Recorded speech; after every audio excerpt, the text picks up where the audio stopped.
Welcome back to Fire and Smoke, New Ronne. We are Philip, Abby, Blake, Ethan, also known as Dungeon Master.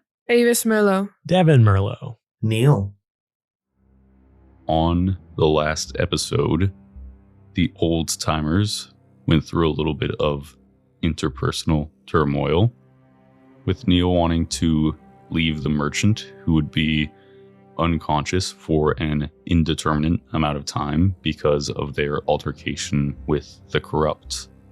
Avis, Devin, and the kid were on the side of taking care of her until she woke up and staying with Jonathan, and they eventually decided that's what they'll do, though Neil wasn't entirely happy about it.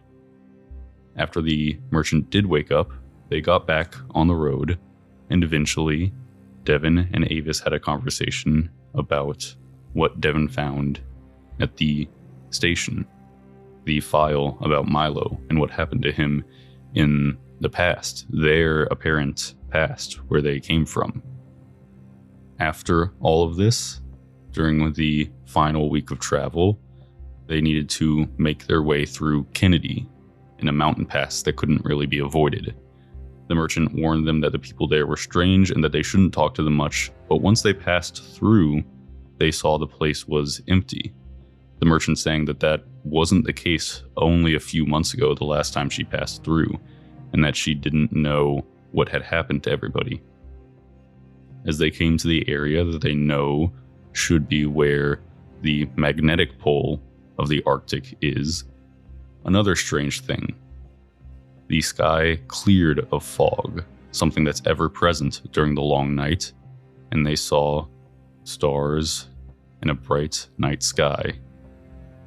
These curiosities didn't stop them, and they pushed forward still towards the location where this research base should be, a place where the merchant said she had never seen anybody from, never heard anybody talk about being from, never interacted with anybody there. But as they rounded a corner, approaching up the mountainous terrain, they saw a wall at least 10 feet tall, though it's difficult to tell from the distance. And as the cart shuddered to a stop with Jonathan and everybody taken aback, spotlights were put on the old-timers and the merchant and the pig, and a voice called out from the wall to halt. And that's where we are now. You all are taking in the scene before you, and you see this wall stretches across the landscape in this kind of pass area and back. It's unclear how much room there is behind the wall, but it's blocking any way forward from this point towards the place where you know the research base should be, right about here. In the clear night, the stars shine and provide some illumination to the landscape. Your electric torches reach much further now and are throwing shadows across the rocky terrain, but you're a little bit blinded by the spotlights or whatever was put on you. As everybody's trying to analyze what's happening, you can make a perception check.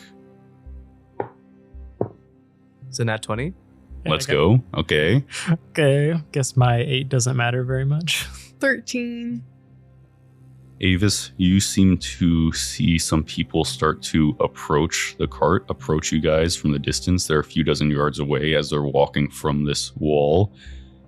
Neil, you quickly shift your vision to filter out that bright light from the spotlights and see a different range, a different spectrum.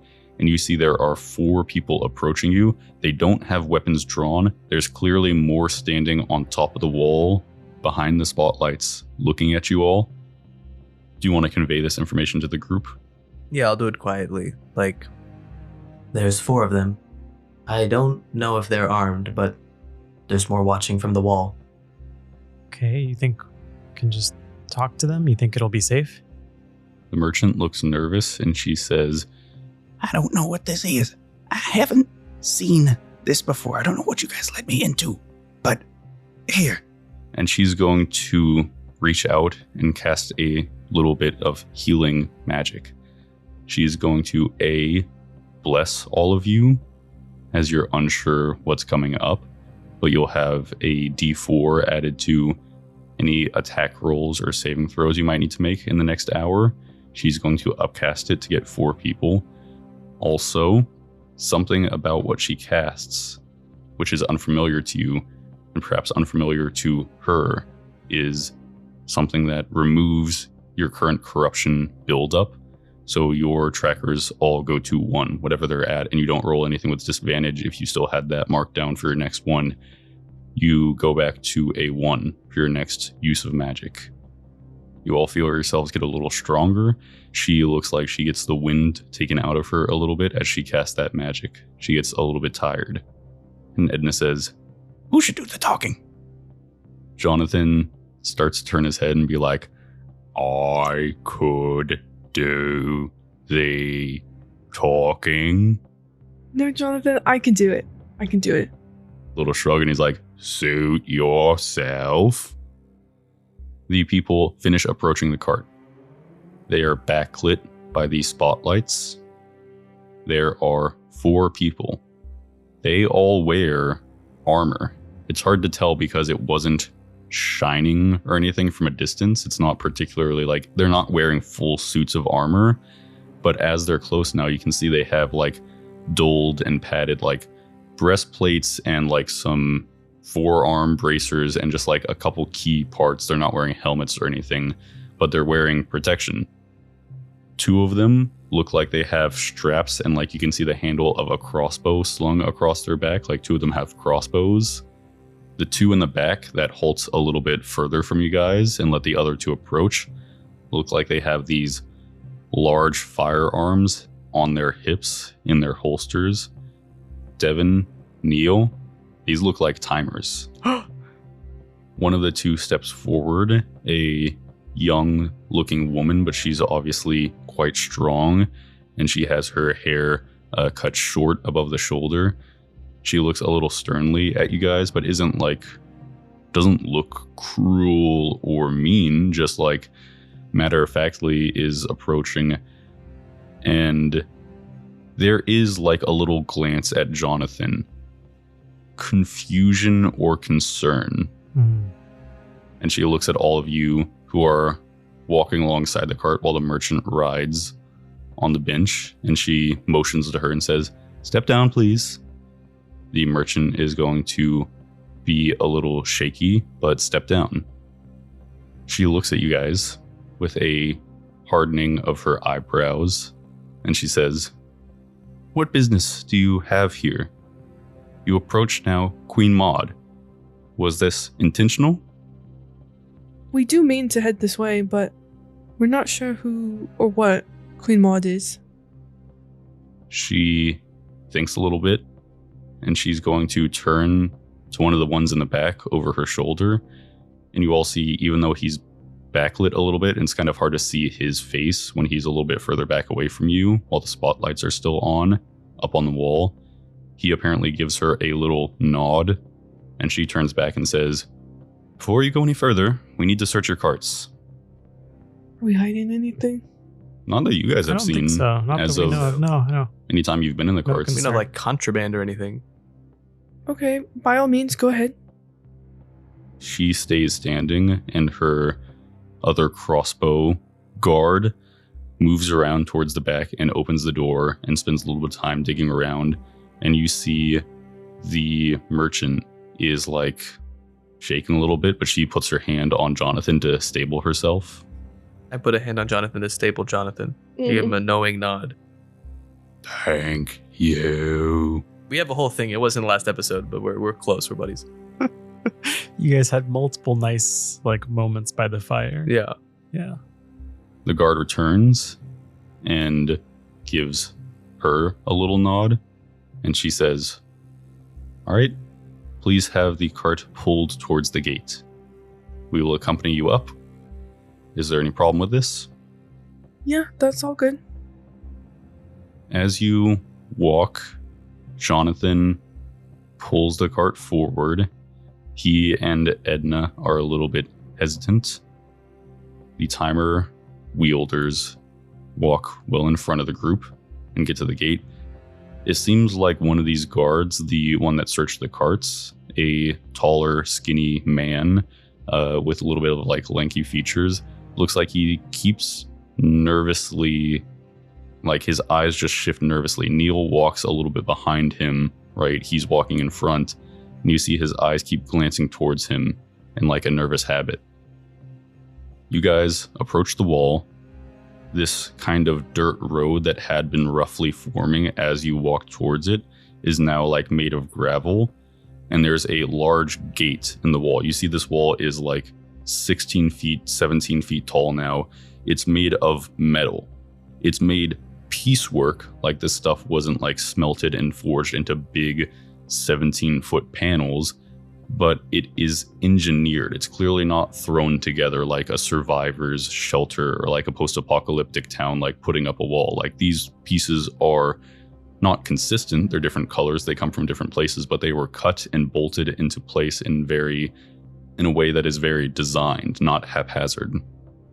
You see on either side of this wide gate that spans across the road, like a pair of huge metal doors that reach up just as tall as the wall, are two like barrels burning, like barrel fires to keep the guards warm out here, even though there's clearly some kind of electric light from these spotlights that now clunk, clunk, turn off.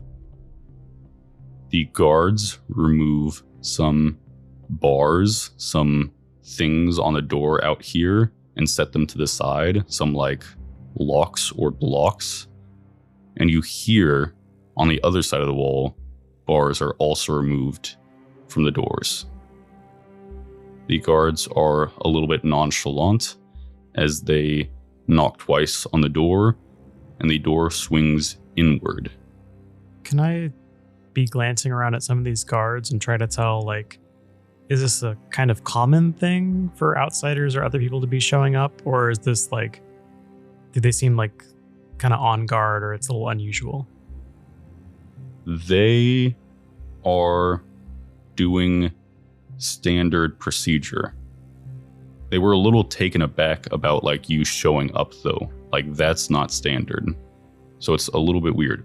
Maybe a couple of the guards seem a little bit nervous, but most seem not nonchalant, but just like business. This is business. So maybe like they're used to people going in and out, and like the process of doing that's easy, but it's weird that we're not already meant to be here. Perhaps something like that. You see the guards have the crossbows and the two have the timers. You're not sure what's going on up on the wall. You also see they have like blades on their other hips. All four of them have a blade. These large 16-foot tall, like 8-foot wide double doors swing inward with a clunk as they stop. And you see inside. Immediately, there are two more barrels with fires, and there's 4 guards on the inside. There's a little structure or hut, like a building, close to the wall on the inside that looks like it might be a station or some kind of multi-purpose, you're not sure, place. But the road continues on, and you see how expansive the area behind this wall is. It was unclear if this pass came to a point really soon and it was just shielding a little area or whatever. What you all see in the clear nighttime sky, with the stars and a little sliver of moon illuminating this place, is acres and acres of land, like maybe a few square miles that stretch back. All close to the wall here are fields of crops that are alive, not dormant. They're not brown and withered. They're not dead or dying. They look like what a farm might have on it during the summertime. As this road winds back and forth between them towards what looks like a dense little community of buildings, like a town, but that kind of old-fashioned sense where everything is much closer together and much denser, and the buildings are all a few stories tall. And looming behind that in the distance looks like something that is old build. Metal and glass and stuff from the era of the colonies, and that looks like what you must assume this research base is. That's what you guys see. And one of the guards on the outside that was with you nods at one of the ones on the inside, and you see a gruff, larger, wider man also wearing the same armor, also with weapons at his hips, says, "All right, step forward." Yeah, we'll fall in line. Yeah. I'll follow every order, man. I don't want to get shot with a timer. You see 2 of the 4 on the inside also have timers. Yeah. The cart shudders and pulls forward as Jonathan takes large steps. Once you guys all clear the doorway, you see it swings close as the ones up on the wall do something, and with a clunk, the door closes, and you see the guards, 2 of them on this side, stay with you. 2 of them go to replace the locks, the bars on the door, and you hear them get replaced on the outside too. Avis, you see the kid is standing next to you and kind of like clutching your side as this stuff is going on. Looks a little bit scared. Avis is being mother, but I'm not sure what's going on. I'm sure we're all just as scared as the kid on the inside. We just can't show it. Yeah, we gotta be brave. Devin's just trying to be cautious and just try to make sure he's not making a wrong move or like saying something that might trigger these guys to just turn on us. Because it seems like, at least right now, they're fine. I feel like if they did turn on us, we wouldn't know it. I feel like we'd just fall over with like pre-timered holes, right? We wouldn't see the part where they like go like you, and then they the whole point the guns at us. We're gonna kill you now. Well, but at some point, you have to actually be shot by the timer. I don't know if that's how it works. I don't know, man. We don't know how it works. All I know is tell that one lady she just fell over. She had holes in her all of a sudden. She must have got shot in the future. Mm-hmm. This is completely unrelated, but what if like the reason they have these timers is like they want to kill people, right? That do bad things, but it also kills them in the past so that people can't use time travel to try to escape their death. Conspirators can't like go back in the past and like alter the path. That person's just dead. That would make sense because it's like once you get caught, the last like several months or years or whatever, like you wouldn't have been able to get out of it. Yeah. You see after the gate locks on both sides, the same guard regards you all and says, "Welcome to Queen Maud. Drop your weapons." Yeah, I take my little knife out and just scatter it on the ground. Crossbow out of my back pocket. Neil drops the harpoon and then it's in his hand again. And he drops it again and then he sets it down finally. Put my hand on the kid's shoulder and say, "You can put yours down too. It's okay." The kid throws out his little switchblade onto the ground. You see one of the guards collects your weapons and starts taking them to that building. "All right, go ahead and undo the pig's harness. We're going to need to go through all this stuff. I know this must be jarring for you guys, but that's the way it is here. It'll all be explained in your localization." We have to go through what, some sort of orientation or something? I don't like orientation though. That implies that we're supposed to stay here now. The merchant starts to undo the harness on Jonathan that connects the cart to him. And you see her hands are shaking as she does. She doesn't like what's happening. This is much more than she bargained for when she agreed to like take you guys here. Jonathan kind of moves his head to comfort her and try to put her at ease. You see that guard, Neil, looks at you and says, "I think instead of going with them to localization, you better stick with me, bud. The Lord might want to talk to you personally." Is it the Lord? And why is that? We don't see many of your kind anymore. I think he'll take a right interest in you. Devin's going to step up next to Neil and kind of go, "Well, he's with us and we're with him.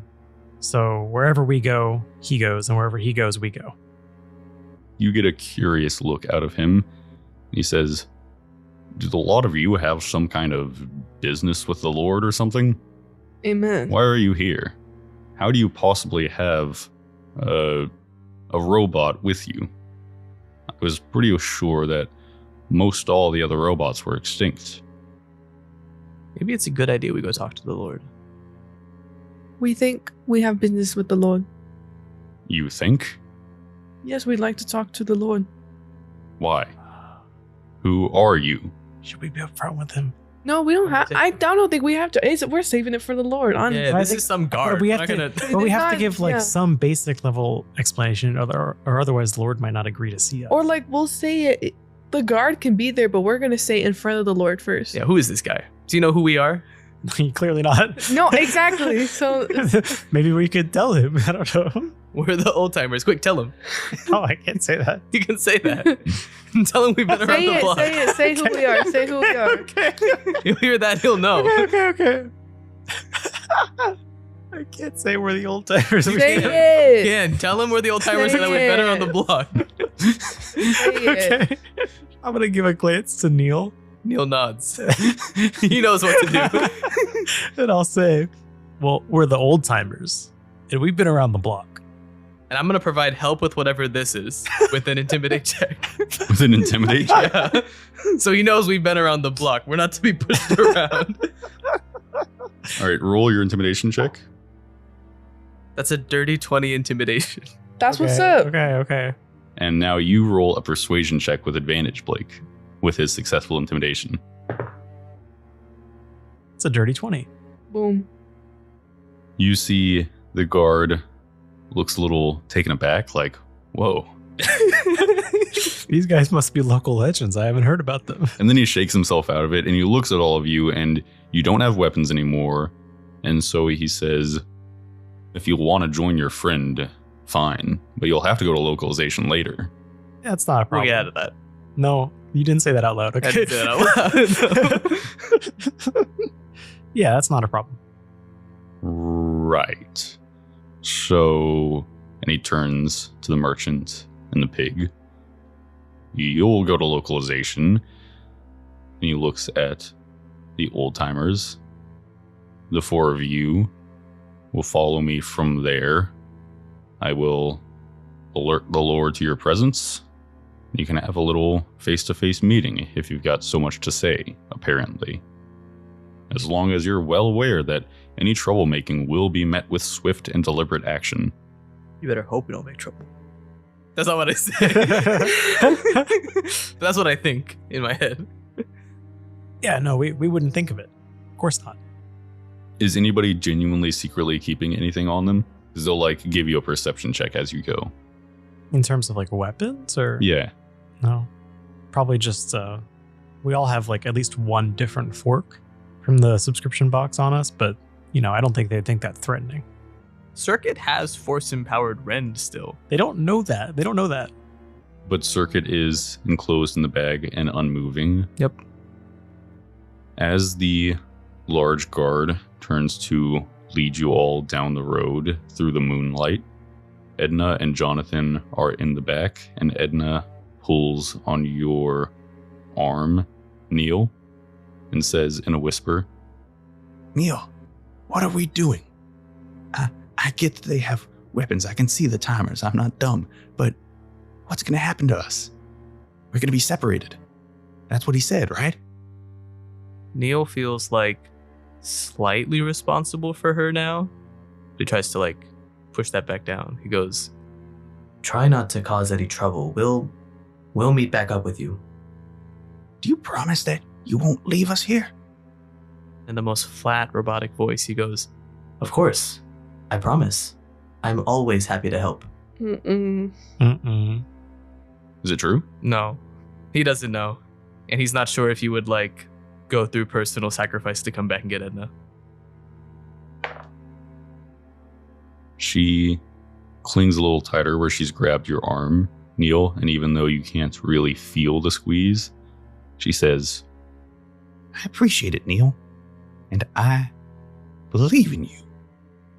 Neil glances back towards Devin and Avis, like trying to act like he's worried about what to do next. He's trying to look away from her. He's avoiding eye contact. you all follow the solitary guard. He is one of the ones that had a timer on one hip and a blade on the other. And he leads you away from the wall. You see that following the road is like telephone poles holding up electric wires that connect to those spotlights, and they stretch away toward the town and further still after that towards the base. it's hard to tell, but connected to the base some way is some kind of steam stack or something. There's a large metallic cylindrical chimney type thing that raises into the air, and it looks like it's billowing out a little bit of steam or smoke into the night, though it's very, very hard to see in the darkness. You're walking through fields of crops that are green and alive and nearly ready to be harvested. You see there are some people at some places in the distance working in the fields. They're working casually. They're not like whatever this place is. It's not like a prison. You don't think people are working like in regular attire. They're working at a reasonable pace. They don't have guards standing behind them as they work. They seem normal. And as you get to the town, you see it is the waking hours, even though still dark outside, obviously. There are people here. There are lots of people. Everybody give a perception check as you pass through town, and it doesn't look like this is where you'll be stopping. It looks like you're walking through as the road continues on towards the base. Perception and insight. 28 perception. Oh, can't beat that. And then there was 15 insight. 22 perception and dirty 20 insight. 15 perception, 11 insight. I'm not helping with this one. The people working right now, tending to the crops, didn't pay you mind as you passed by. They didn't like try to wave or flag you down or anything. Doesn't look like they were too concerned about it. People working in town give you notice, like some waves or some nods as you're passing through with a guard. Everybody, Avis, looks very surprised at Jonathan. You see there are no mutated animals here. They still got the chemicals in the water. There are lights in the town. The buildings are illuminated by electric lights. You see this is housing and structure for people to gather, community spots. Philip, are they flying a flag here? Towards the center of town, there does look like there's a little flag. It looks like it's sewn new. It doesn't look like it's the flag of the United. It's a little hard to tell from the distance, but it looks like a dark blue flag with a single star with like the points, but some of the points are more so on the top half than on the bottom half that has a single spike. Interesting. Avis, it looks like you are seeing people living normal lives here, but not everybody is going about business as usual. You see places where it looks like people are being trained, like on the job training, like how you might preserve food in a place where they're doing preserving or jarring, how they're constructing new buildings, learning a trade. It looks like they're training people up. You see guards mixed in throughout the town. It looks like there's, at least visible right now, walking along or sitting on porches or undergoing training of some sort, dozens of people. You see on some of the edges of town, it looks like they are building new buildings. It looks like they are all new builds, and some are very new. Some on the edges where they're building the new buildings are like expansions. They look empty right now, but they're still building new structures. Maybe they got the Kennedy people. Like a good way, or like they forced them to come to this colony type? Oh, I don't know. Well, I mean, we're all just following the guard pretty closely, right? Yeah. He's gonna like gesture over to the people building new buildings over there. Oh, are you guys planning for more people, or? Soon enough, we should have another big wave. Yep. Oh, like what? You guys recently get the people from Kennedy? Yes. Oh, I was just wondering because when we were on the road and passed through Kennedy expecting to see a bunch of weirdos, and it was empty. He gives a little glance at you and he's like, "Hey man, relax. Come on." Oh my yeah, God. it's empty now. It's true. They live here now. Seems pretty nice here. I can't lie. It is. You'll learn to love it. As you're walking, you're seeing the telephone poles with the electrical wires continue on, and now that you're closer, you can see the research base. For something that was apparently a secret, it seems like maybe the location was kept under wraps, but it's not like an underground bunker entirely. It looks rather big and nice. The research base is primarily built into the side of the mountain, with the defining feature being a large circular part of the building that looks almost like, flying saucer, like that 1960s or 70s retro futuristic design, with big glass panel walls that are angled down facing towards the ground, towards the community here. That is attached to a larger building that does stretch towards and anchor to the ground in a more square and regular format. Do you ask the guard in particular anything as you walk? You want to ask him like where he got the timer? I feel like that's probably just standard issue. Do any of you want to make a perception check on the timer? I would love to. Please. Oh, okay. 14? 15. 16. Oh, okay. Nice. You see the thing hanging on his hip is almost similar in look to, weirdly, a 6-shooter, like a revolver, but it's much larger. It's black metal. Seems like there's a mess of wires in the back that connect into the chambers. And you can almost feel a little vibration through the air, like a little hum or something coming from this thing. It's hard to get a ton of details as it's in the holster. I'd say more than new build, Neil. Maybe you think refurbished. Okay. I got nothing else until we get there.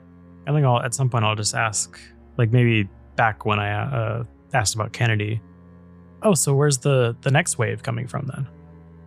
Not sure. We'll get the directions soon enough. We'll make our trek out.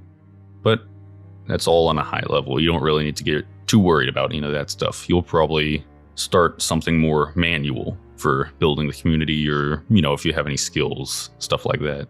Pretty handy with mechanical things, so you got any room for that?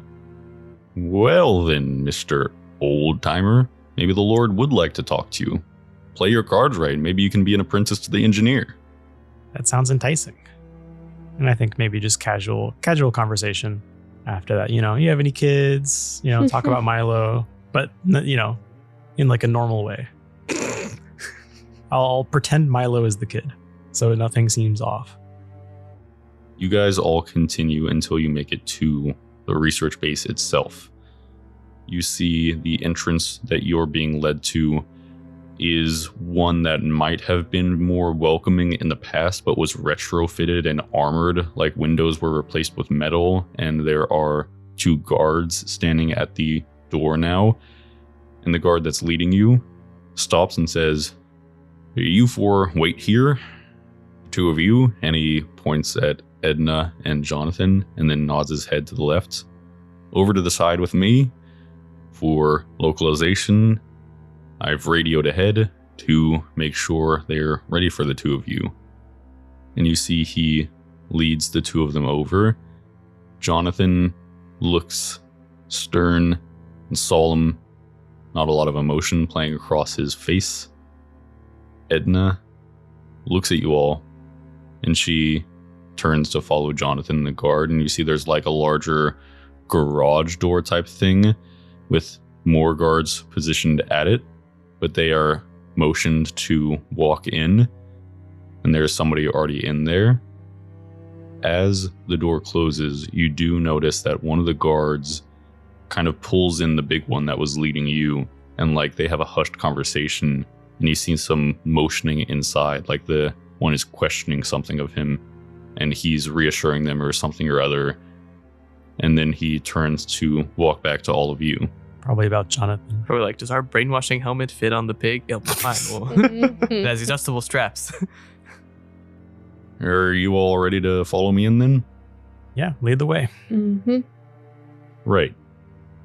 Well, I'm not sure what to do about you, looking at Neil, but he looks at the 2 of you, Avis and Devin and the kid, and says, "There's one requirement for non-personnel to enter this building.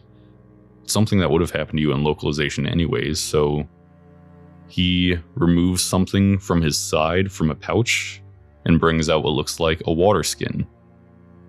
I'll need each of you to take a nice big swig of this. We gotta game this. Yeah, we have to figure out what this is. I don't have detect poison. Or... No, it doesn't matter what it is. This is the water with the chemicals that are just gonna turn off our magic. No, they're gonna turn the frogs gay. Oh. It's gonna turn off our magic. I have purify food and drink. I'm gonna grab it first. Mhm. And as I'm like raising it up to drink, I'm gonna try to cast purify food and drink. Okay. Roll for wild magic. Just don't hit anything bad. Okay, it's a 6. It's fine. We're all at ones anyway. Mm-hmm. Because the guard is right there, purify food and drink requires verbal and somatic components. You have to make a little deception check versus his perception. He rolled a natural 20. Oh! You can get a nat 20, it's fine. 26. That's Okay. not a natural 20. You take the water skin, and as you're going to take a big swig, you squeeze tight to it and whisper a little something under your breath, and you take a drink, gulp down a big drink of water. What's in this water skin is water. I'm And allergic you- to water. Actually, You should do that. Pull that up. that's gonna be. What's he mine. gonna do? You'll die. I know. You'll swell up. It's not pretty. You wipe your mouth, and he gives you a little smile with the corner of his mouth, and he says, "It's all right. That wouldn't have worked anyways." What? And he motions for you to give it to Avis. Who is allergic of water? As I'm handing it to Avis, I'm going to try to cast Create or Destroy Water on the water and the water skin. Okay? I can pretend. Do the Corruption Surge roll. That's a 13. What did you roll for your deception? I got a 14. He got a 5. Yes. Finally! So the kid's going to have to pretend to really chug this thing. Avis, you take the water skin, which is now bone dry and empty, and do your best acting. You slurp at the bottle, and he goes, "Jesus, calm down, all right? That's my normal water. I need that." You're just so thirsty. And you hand it back to the kid, and he's looking at you guys nervously. I point my finger at the kid and use message. And out loud, I say, "Drink up." But he also hears me say, "Pretend like you drank the rest of the water." All you need to do is make a little corruption surge roll. It's okay. It's okay. They don't It's know gonna about be that fun, part. it's They don't know gonna about be that part. fun. This could be a make or break moment for the stealth mission part of this. We have to see what happens on the corruption surge. It's fine. Hopefully it's nothing visible. I got 17. Avis, when you send that message, you can't speak at all without yelling. You notice nothing wrong. Okay. You can't speak at all without Okay. yelling. You notice nothing wrong. This lasts 10 minutes. So you're yelling at the kid. Okay. Drink up. Drink up! Oh, it's okay. It's okay. He goes, "Geez, What? you guys calm down. It's just Reasonably excited. you have to have a little swig of water. That's all. I can't have you casting any magic or anything." And the kid gets the message from you and drinks the Also yelling. rest of the water. It's yelling in his Kind of head. puts his hands up to his ears. Ah! Whoa! And he was like looking around and just glug, glug, glug, glug, glug. And the guard goes, "Come on." And he tries to grab it. And by the time he does, he's like, "You little. All right. Well, great. Glad we got that sorted out of the way. Sorry about that, pal." And he looks at Devin. It seems like he's on the wavelength of, "I've got it figured out. This guy was magic," and not like paying attention to Avis or the kid. Put my hands up like, "You got me," like in that way, and be like, "You can't fault me for trying. You know, we're just trying to be cautious." Yeah. The guard winces and he's like, "Okay, thank you. Just, you don't have to yell. I'm right here." Okay. Ah, How about we get less talking from you, okay? Please. Jeez. Okay. Oh my god. Avis, please, you're yelling. What? It's okay. Neo can turn down Yeah. the frequencies, so he's getting He just normal turns down the volume. volume. Avis. Avis, you're yelling. No, I'm not. You're raising your voice. Neil, it's okay. It's a stressful situation. You see the kid behind you all as the guard turns around to you. Neil is like giving the cut it out motion, like stop talking about it. Neo turns to the guard and just goes, She's very excitable. He's already turning around and walking towards the door, He doesn't care. He's, just He's walking kind of- away. annoyed by this and trying to get away from it. "All good." Okay. You guys follow him in to this former research base. The thing is large. It's built into the side of this mountain, but reachable at ground level here at the base.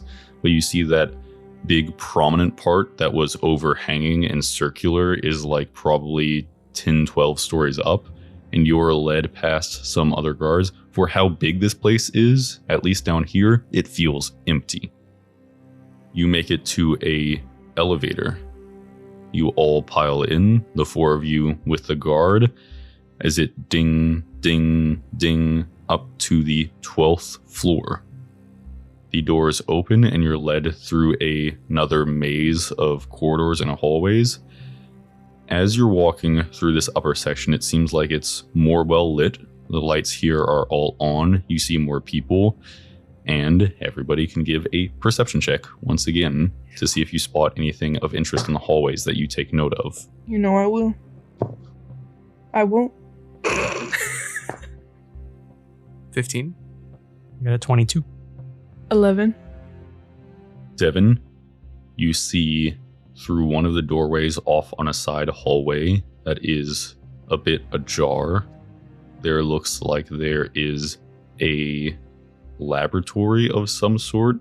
Cliche, almost stereotypical, like beakers and Bunsen burners and like tubes and stuff, like a mad scientist lab or whatever. But there's also a large structure in there that looks like it's slowly producing something, like from barrels and through tubes, and there's a small fire lit under one of them. And working at a table in a notebook is somebody in a long white coat.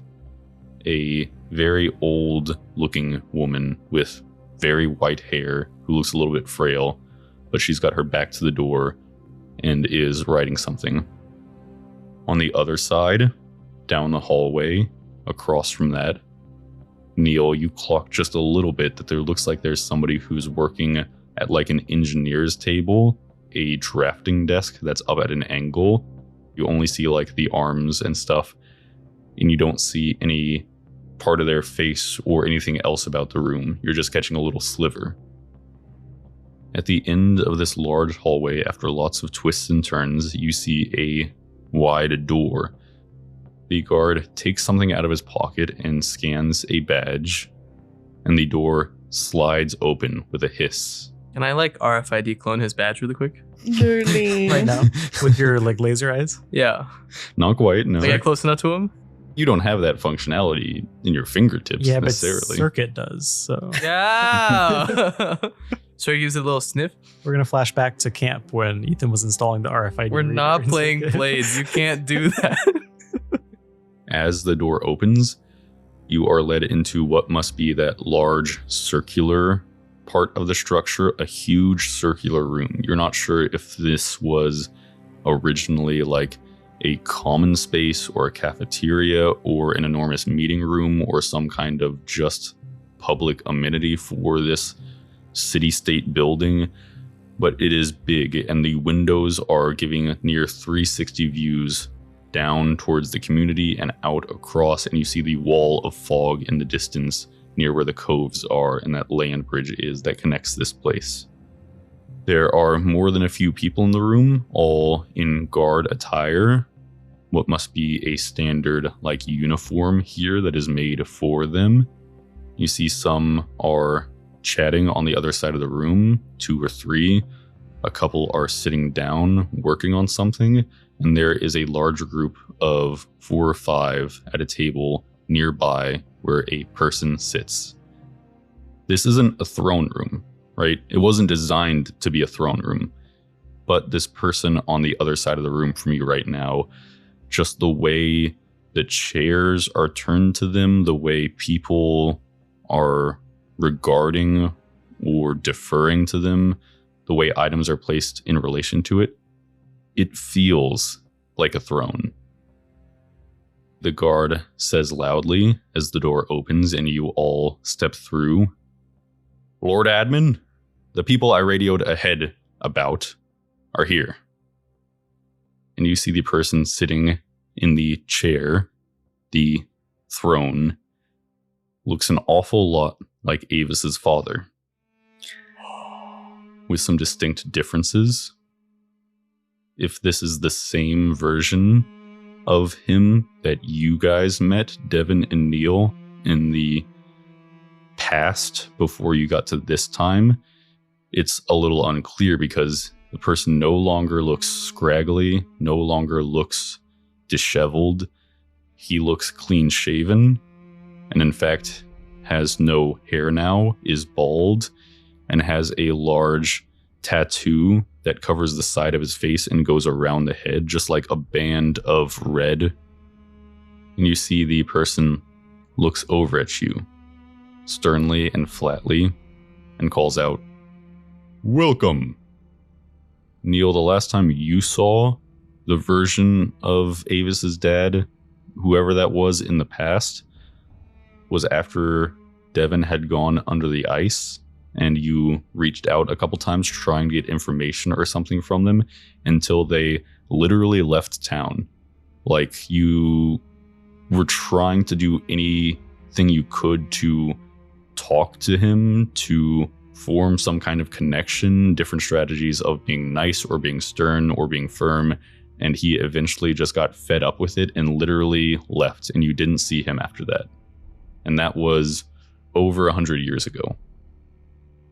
After he says welcome, he says, "Isn't this a sight for sore eyes? How in the hell did all of you get here?" And he beckons you all to approach. And you see the guards are looking. Everybody's listening and watching this conversation now. Do you all approach? Yeah, let's approach. Yeah. What we're here for. I guess we could say the same about you. You all approach. You see one other figure of very high interest.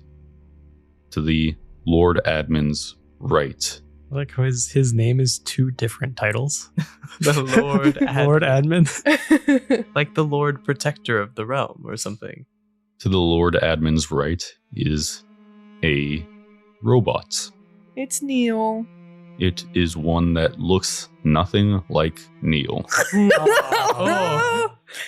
In the sense that Neil is a very old model who has undergone a lot of repair and work. This is a very advanced robot, sleek. It is still solid structure. They were never made of like nanobots or anything like that, like morphing or whatever, but things that are much finer in precision and have much more versatile functionality. You see this thing stands a good foot over you in its current form. It has a sleek, tall body, and you see the head is odd. It's square-shaped, like cubes, but there's like one on top and a wider rectangle underneath. Reminds you of a head with like really puffed out cheeks or something. It stands unmoving and unreactive, just watching all of you as you approach. The Lord Admin sits in a chair at a table with guards nearby, like they were having some kind of discussion or meeting.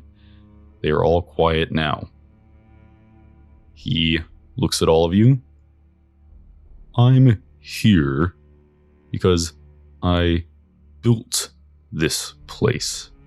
That's why I'm here. How did you all get here? I assumed you would have died a long time ago." And he looks at Devin and Neil. "Yet I keep stumbling into you two, just when I think Maybe I've finally been rid of the past. So it isn't actually the administration. It's just this guy. Whoever this guy is. Rats. Ethan, what did we say to this guy? Does everybody want to give an insight check? Please. Oh, Okay. yeah. You guys, you can do that like whenever. You can ask always me forget, to do though. No, we forget. I'm worried you'll say no. it. No, You'll never say no. almost never say no. Unless you're like, can I do a perception check to know the future? I want to And I'll roll say, animal handling. Yeah, exactly. This is when I say, no, What? absolutely not. What'd you guys roll for insight? 19. 17. 17. What you guys are probably each noticing is different as you're worried or trying to intuit different things. Neil, you haven't seen another robot in decades. Yeah. Most had succumbed to their own fatality without having regular access to parts here on the continent after the quarantine was put in place against the fear of the corrupt spreading out from this place. And so they died. They ran out of power, they ran out of parts, and they were salvaged by people years later. This thing looks pristine, but it doesn't look new. It also looks indifferently at you, and it's hard to judge emotion on its face. But you see almost a little pity for you, and you're not sure why, as it sizes you up. Avis, you see the person that looks like your father. You're positive it's not. Doesn't seem like it. You don't know why they choose to wear his face. But you see he is most interested in Devin and Neil, and not really interested in you, like they have some sort of history, it sounds like. But what you did see when you were walking up is that he was looking between all of you and saw the kid, studied him intensely for a second before moving on, and hasn't spent much time looking at him since, but you saw something there. You saw him take note of something. You're not sure if it's surprise or wonder or something, but a little bit of a widening of the eyes. Now he tries not to look too much at the kid. Devin, you see he is being not indifferent, but just he's kind of tired of this. Like he's tired of you guys. And you're not exactly sure what the guard radioed ahead, because the guard clearly didn't know you, didn't know who you were, didn't know anything about this, is standing in the back with the others now, very interested in what's happening here, what's playing out in front of all of them, not in a secret meeting, not being hidden, just kind of curious. Thanks to Neil over here, I actually was able to stay on ice until a couple of months ago. How are you still here? You and I don't work the same. Let's put it like that. Salute you for surviving all this time. If you came from New Ronne to here on your own, that's pretty impressive. I can't say that I'm not taken a little back by that. Wouldn't expect it out of you, but you, and he looks at Neil, are looking quite rough. You look like you've gone through it, huh? I've done well for myself. Thank you.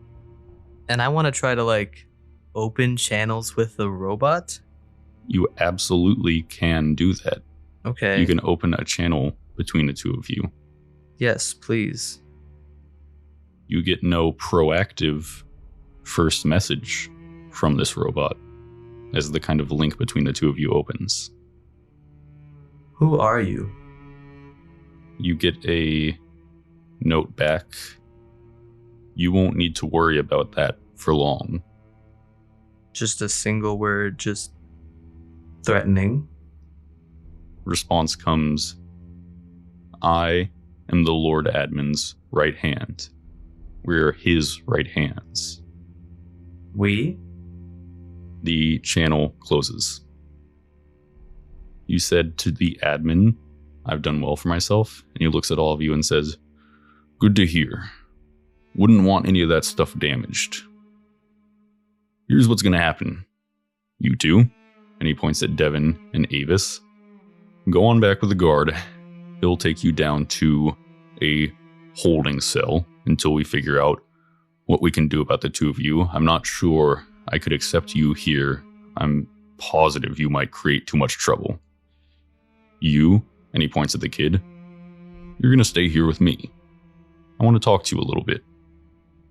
And you, points at you, Neil, you're going to go with a few guards down to the engineer's room. I want to try to cast Zone of Truth. And then say something along the lines of, And do they know how you know us? Do they know what you are? What's your DC? 14, it's not high. You more than cast a spell, you demand the truth from him, your voice piercing into him. And he looks at the two of you, Devin and Avis, unmoving, the kid unmoving behind Avis, and back at you, Neil, now questioning him more directly. Well, not quite, Metal Man, but seems like we're going to do this the hard way. So, guards, seize them. And he turns to his right hand and he says, I've always wanted to say that. And the guards stand from the table and start moving towards all of you. Here's what the situation is. You are in a big room with doors that look like they require badges or some kind of key card to open. The room has tall ceilings, but in places it's not impossible to, say, reach vents or something. There are large bay windows, but it's a long fall. And you see there are about in the room a dozen guards that are now moving towards you in varying distances away, right? This table had like half a dozen right next to you. They're standing up and moving around to get you. Guards from the doors are moving in as well. They look like some of them have restraints or something to bind you guys. It doesn't look like they're expecting a big fight based off of the difference in power here. You guys without weapons and evidently to them without magic. And there being 12 of them, some with timers and a super advanced robot in the room and their Lord Admin. There are doors. You're not sure how you could get through them.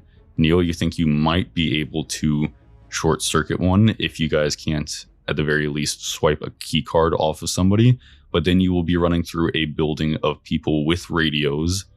That might be a very, very tough thing to escape from, unscathed and unharmed.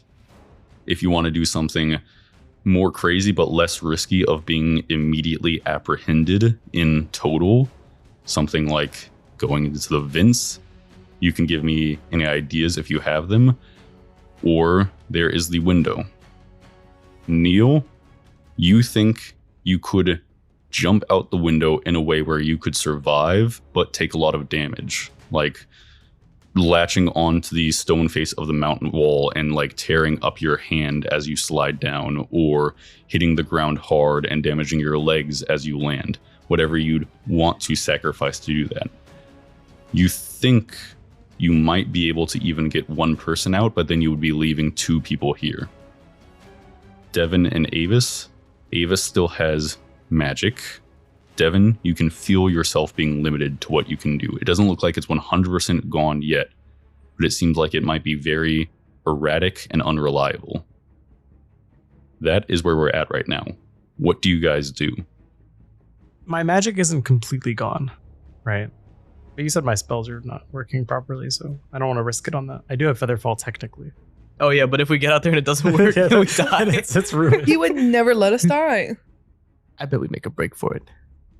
Neil and the kid should jump out the window and we should just get caught. That feels like the best, safest option.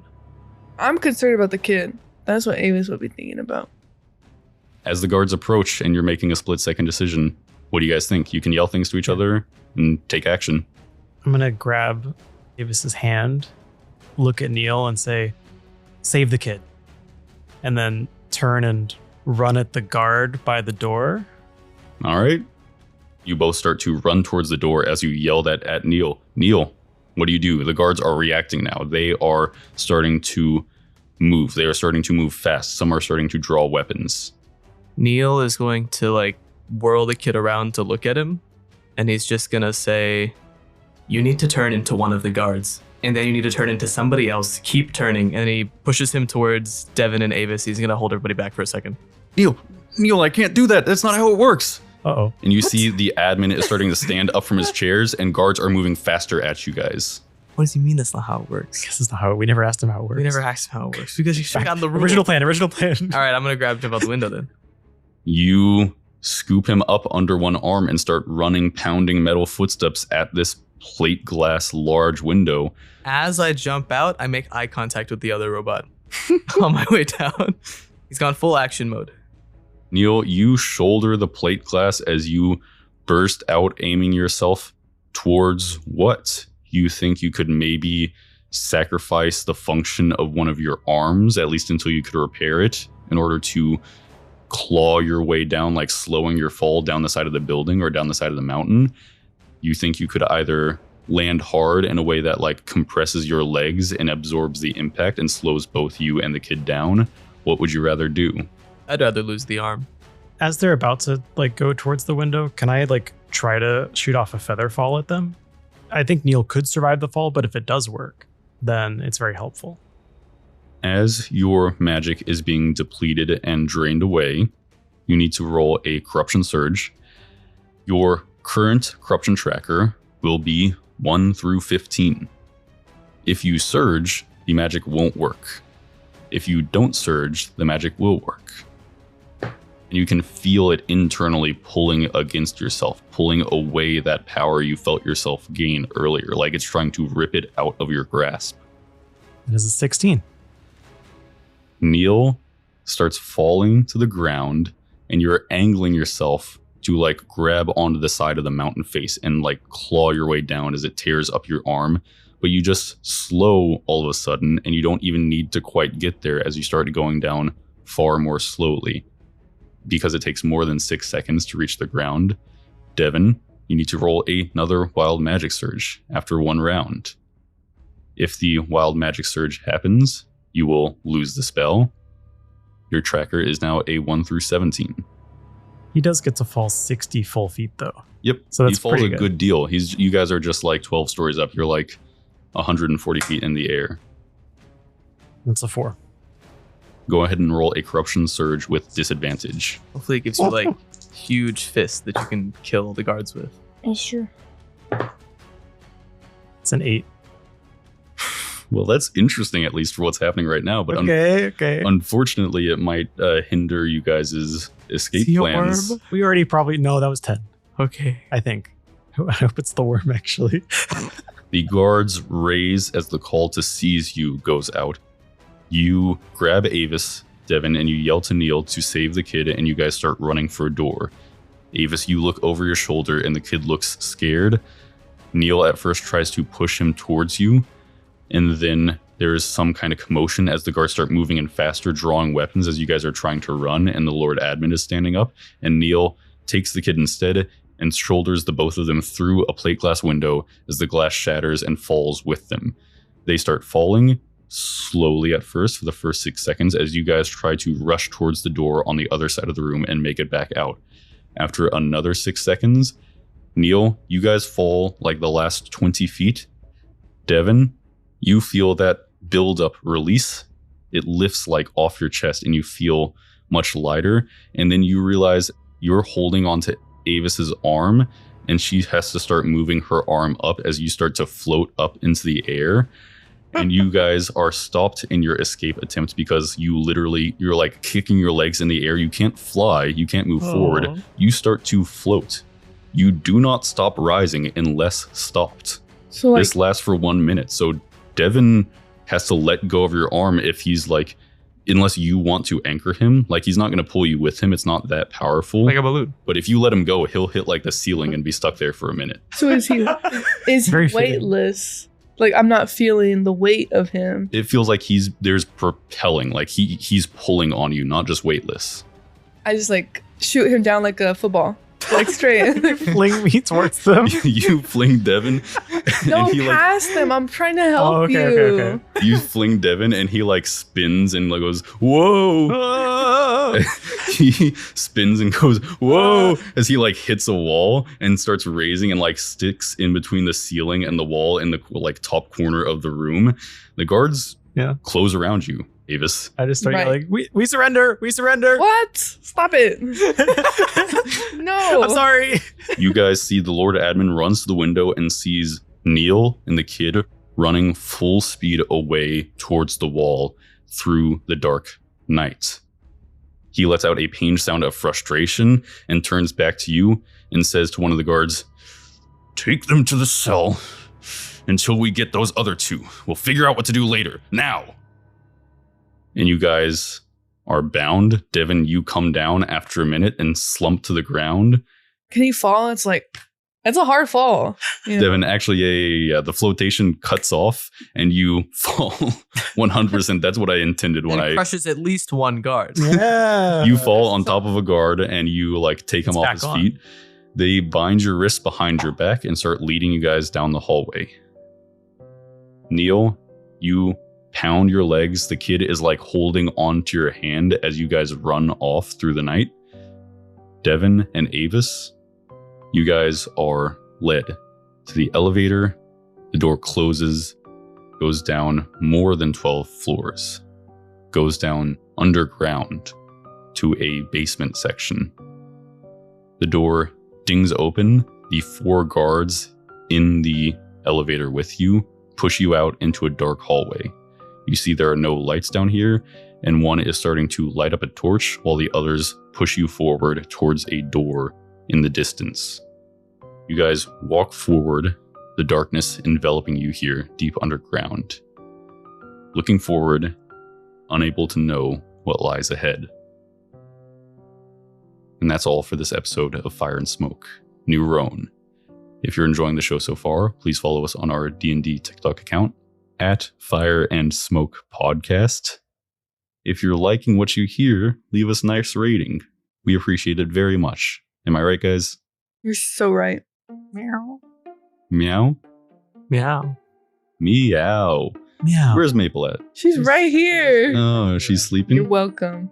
Does anybody have anything they want to say before the end of the episode? It's very fitting that my surge was making me float after trying to break their fall with Featherfall. That is very fitting. Just That's worked fun. out that way. Just worked out that way. Wish I was a worm though. I like Balloon Devin. I do wish. Balloon Devin. Balloon Yeah. Devin. I like fun. Devin like kicking his legs It's in a the fun air, like, one. whoa, And then getting He got flung. flung. getting flung by Avis. I tried. That's a fun one. I like If you that. had If he flung was him out just- the window, he would have, you know, gotten away before falling like 12 stories. so now that we're going into part 3, it's perfect timing for Eric to show up next episode to play the kid, right? Eric. I can't believe I forgot to tell you guys about Eric. Oh my god. Egg on my face, am I right? Literally, I put it there. Abby's putting egg on my face. Eric had his own wild magic surge and started floating into the air. He's just like up there. He's still going up. We don't know when he's going to come down. Yeah, the New York Times says he has a string around his wrist, so they're like, they almost have the string. I can't believe we got national reporting on this. It's a big deal. It's a big deal. I think he's already made his way across the ocean or something. He was texting me frantically because his phone's about to run out of power or something. But yeah, he just like wasn't able to make it to D&D. I'm sorry. Okay, well, they're sending out live updates on it. Yeah. Well, we are sure he'll be fine, guys. And we'll all see you next episode in part 3. Slay, Maple.